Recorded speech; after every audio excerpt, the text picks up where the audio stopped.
In just 32 days, Boro have gone from being rock bottom in the Championship to 7th, just outside the playoffs, on goal difference.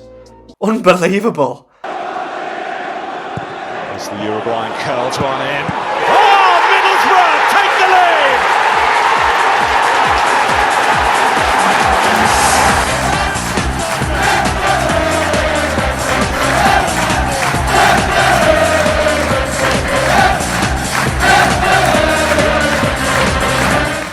What is up, guys? Welcome to another episode of Project Boro, and we are here to talk about a 7th successive win in all competitions and a 6th successive win in the Championship. Boro went to Carrow Road and come away with all 3 points, winning by 2-1 with goals from Sam Greenwood and Boro Silvera, and that has us currently in the Championship just outside of the playoffs on goal difference level with Cardiff and West Brom. It is worth noting Southampton have played a game fewer, and even Bristol City and Birmingham are within touching distance, maybe Hull as well, given goal difference. So there's still half of the Championship games to play tomorrow, but as it stands, Middlesbrough, I mean, it's incredible. It's incredible that following that Sheffield Wednesday draw on the 19th of September, we drew 1-1 against Sheffield Wednesday in what was one of the worst games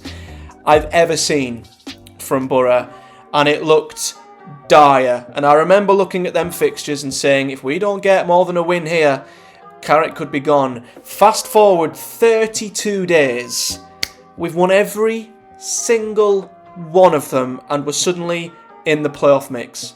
Absolutely incredible. I would never have even, if you'd have asked me 6 weeks ago, 5 weeks ago, just over 4 weeks ago, if you'd have asked me or said to me, you know, when do you think Boro might be back in the playoff picture, I would never have said, even before Christmas.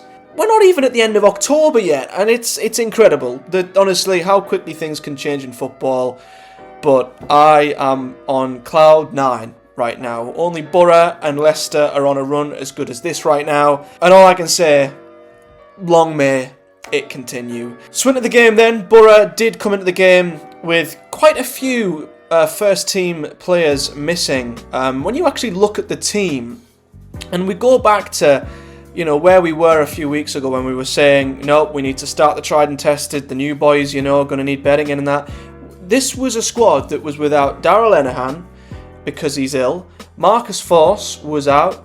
We've obviously got Lewis O'Brien, who's out. Latte Lath was ill. McGree, of course, Riley McGree, maybe our best player. So we've got 5 players who could quite easily be starters in the first team out completely, and yet we've got a side here who are delivering fantastic performances, playing the style of football that we were so synonymous with last season, and more impressively than anything, for all of how Boro have been a goal-scoring force under Michael Carrick, and by the way, today, on the 24th of October, is 1 year to the day since Carrick became manager, so happy Michael Carrick Day, everyone! But the most impressive thing is actually how good we've been defensively. We look so much more reassured and solid at the back, and would have had another clean sheet here if it wasn't for an absolute worldie from Jonathan Rowe in the 99th minute.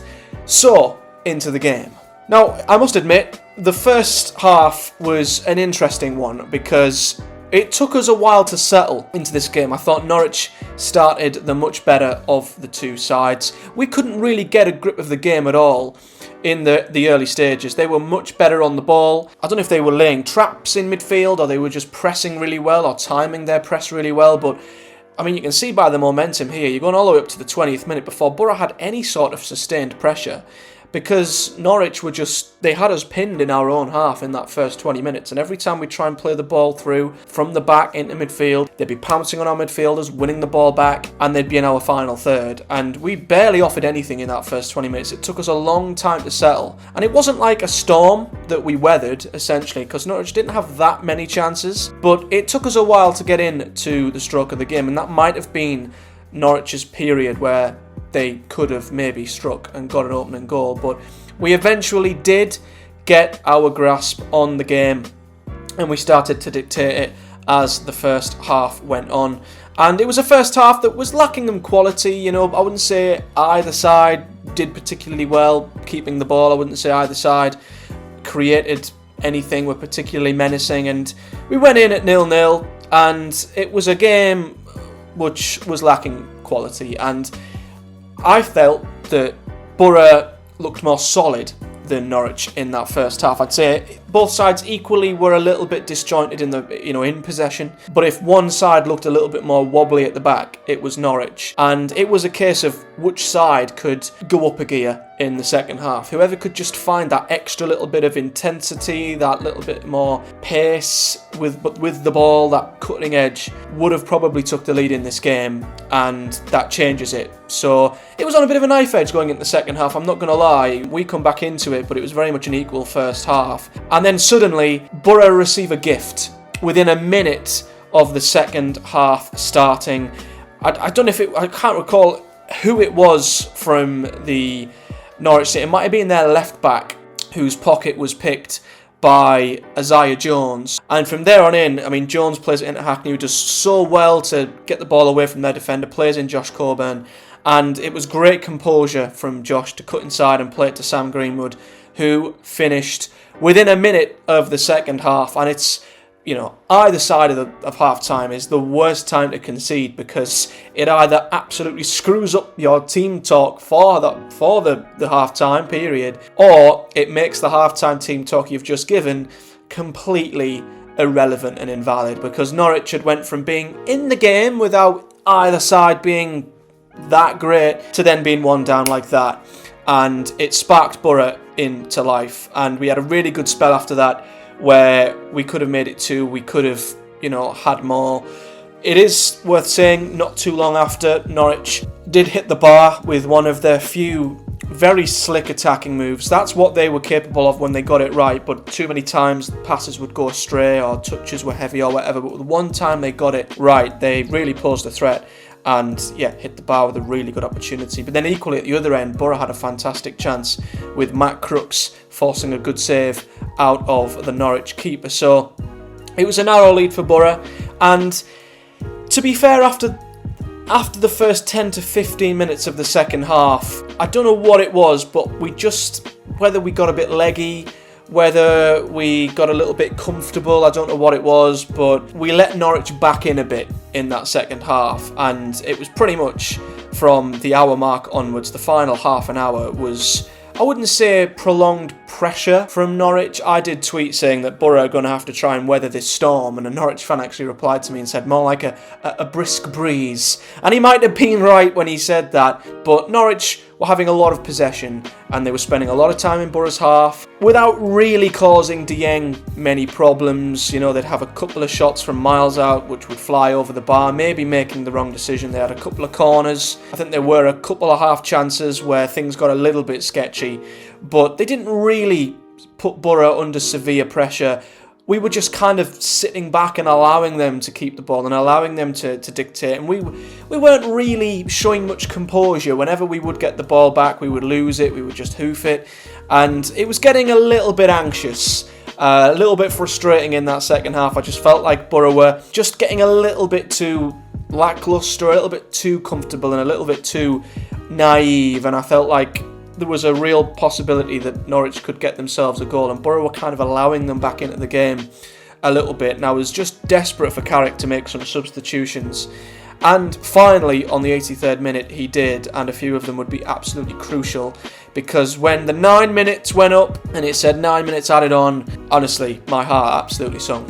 It was like this for the whole second half. I just felt a Norwich goal was coming, and I was just wanting to grab all of Boro and say, wake up, you do realise you're only 1-0 up here, and you're just allowing Norwich to have all of the ball, and they could create something at any point. I just wanted to shake them and wake them up. And then out of the blue, after some, like I say, sustained Norwich pressure for a very large period, the ball is hoofed up the other end.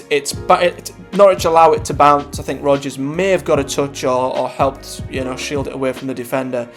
And then Boro Silvera, who has had such a difficult start at Boro, picked up the ball on the edge of the area and placed it beautifully into the bottom corner. And listen, As I said at the start of the season, we probably tried dropping too many of the new boys straight in, and because we weren't playing well, probably because there was too many new players getting used to a new system at once, their confidence took a real hit. And in the early days, Sammy missed a sitter against Huddersfield, he missed a sitter against Coventry, his confidence was taking a hit, and I really felt like he just needed that moment. And he's been getting better coming off the bench. He's done much better making an impact off the bench rather than starting the games he has previously. And I was just so chuffed to see him put that in the corner. I've not been as happy to see a player score in a long time, and the pictures of him after he scored, he looked so happy and the players looked so happy for him.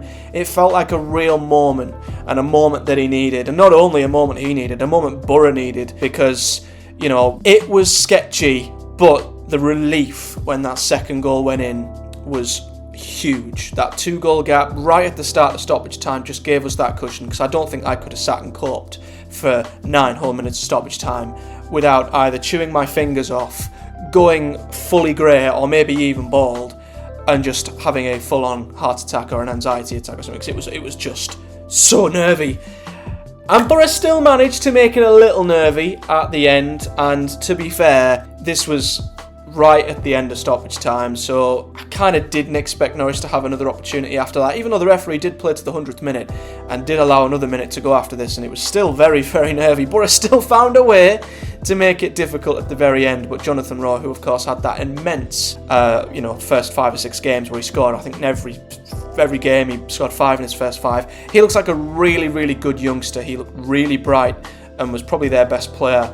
Scored an absolute screamer in the end of the game, in the very, very depths of stoppage time. And I was gutted for Dieng because it was another clean sheet, and the defence I think had still done really, really well, and we've just been undone by another absolute screamer. And we've had so many screamers scored against us this season, but if we'd have not got that second goal, if Silvera hadn't have scored, that may have been a late dramatic equaliser that would have ripped the hearts out of us Boro fans, but luckily we got the second, crucially, to give us that cushion, and we come out of it 2-1 winners. So looking at the team, it was a similar side to the one that played at the weekend. More so, we had notable absentees who may or may not have been on the bench. Vandenberg did come in for Tommy Smith, who was injured at the weekend, and Johnny Howson come back in to replace Barlasser.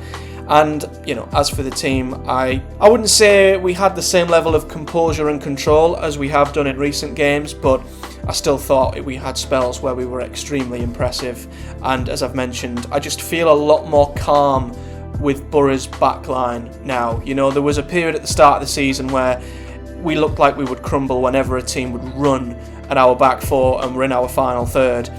Whereas now I feel so calm and relaxed when we're defending from anywhere against anyone. And although Dieng only got a 6.8 on foot mob, he didn't have to make many saves. I thought Senny did pretty well. He was calm on the ball, was unlucky not to get his clean sheet, and the back four did great. Rav Vandenberg, I think he was a little bit careless in possession at times, but I think defensively did a pretty good job. Fry and McNair did really well too. I think McNair deserves a little bit of praise. I mean, he's come in for Lenihan, who was a mainstay in the side, and I think McNair's form's gone under the radar. He's partnered really well with Paddy McNair, not looked out of place, and I dare say might make it a little bit more difficult for Lenihan to get straight in the back of this team, which I would never have thought of. Beforehand I would have thought Lenihan was a dead cert, but McNair's making that, make Carrick think about that potentially. And Lucas Engel, another wonderful game from him.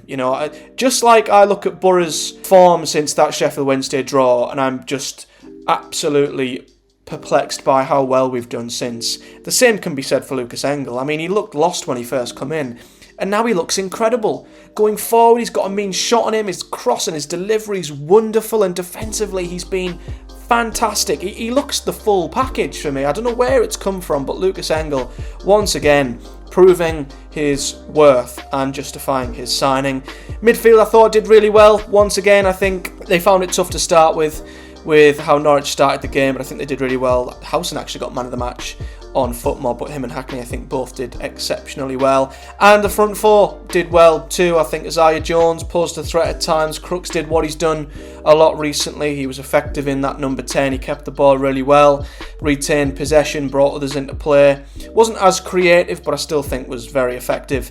And Sam Greenwood did really well. He was probably one of the few players who wasn't that effective at the weekend, but he was great today and yeah, got his goal and did really, really well. And Josh Coburn had a better game too. He's been a hot topic amongst Boro fans recently, Josh Coburn, and I'm not exactly that sure why. I think, he's a young lad. He's going to have good games. He's going to have bad games. He did better, I thought, tonight. He didn't really have much...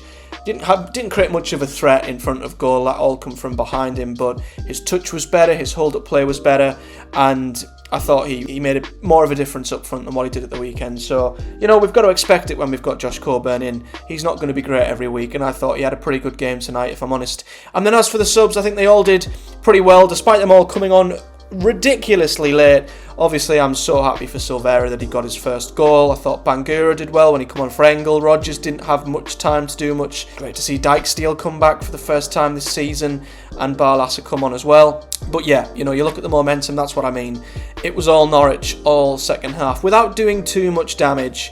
But that second goal for Boro was absolutely crucial. And this is what I mean about Norwich's possession without doing much with it. They had more of the ball than Boro, which not many teams can say. That was mostly the second half, if I'm honest, but they had an XG of 0.5. That really says it all. I mean, Jonathan Rowe's screamer was an XG of 0.02, which is crazy. They only mustered 13 shots, but only 2 were on target, whereas Boro had an XG of 1.1, 19 shots and 8 on target, so we're still more than creating enough to win these games. But this is what I mean about the first half. I think they had more accurate passes than us. We weren't quite at it in possession tonight, but we still found a way to win. So as I mentioned, the table is really good reading for Boro. I can't quite believe it, to be honest with you, where we are, winning 6 games in a row. I mean, literally, that read 7 games played, 2, no wins, 2 draws, 5 defeats, and now we've just slapped 6 wins on there. Goal differences back in the green, and we've had 6 straight wins. It's incredible. And with Stoke coming up at home on Saturday, Stoke, of course, have been up, they've been down. I'd like to expect us to get a result there at home on Saturday. Boro could well be in the playoffs by this weekend, which is absolutely unbelievable. I just can't think of the adjective to describe this turnaround, but you know what? Should we be surprised? We saw this last season when Carrick first came in. We went on that unbelievable run. Hopefully, we've managed to rectify our issues a bit earlier this season, and if we can get to January strengthened again, who knows where we'll end up, as there is still a hell of a long way to go this season. But that's my thoughts on this performance. Not the greatest in terms of a full 90 minutes, but we had good spells. And when we had good spells, we made them count and continued to defend really well and limit the opposition to huge chances. And you know what? When you look back at them early games when we were getting beat and we were out XGing the other sides, and we were doing everything right, but the results just weren't going our way, and we were 5th for expected points, and you sat there thinking, how the hell have we not won a game yet with all of these stats seemingly and the data being in our favour? It's levelling out now, and the data and the proof and everything Carrick said in the early days, when he kept saying in them early press conferences, I'm seeing positives, things will turn around, we're doing the right things, and fans were understandably sceptical. It's all there for everyone to see now, and the table is starting to reflect that too. So let the good times roll on here at the Riverside. I'll be back at the weekend for the next episode of Project Boro to review our game, which is hopefully another win at home to Stoke City. Of course, between now and then, I'll be doing another roundup after tomorrow night's fixtures are done of the Championship Round 13, predicting the weekend's results. And if you're a fan of something different and you're a fan of gaming content, I am doing a Middlesbrough FM save currently on the FM24 beta, where I am the manager of the Boro, and I'm doing an alright job too, to be fair, so check that out if you haven't already. But until next time, if you've enjoyed this video, hit the like button, subscribe for more, leave me a comment below with your thoughts, whether you're a Boro fan, a Norwich fan, or any other fan of any other football club. And until next time, take care guys, see you all next time, up the Boro.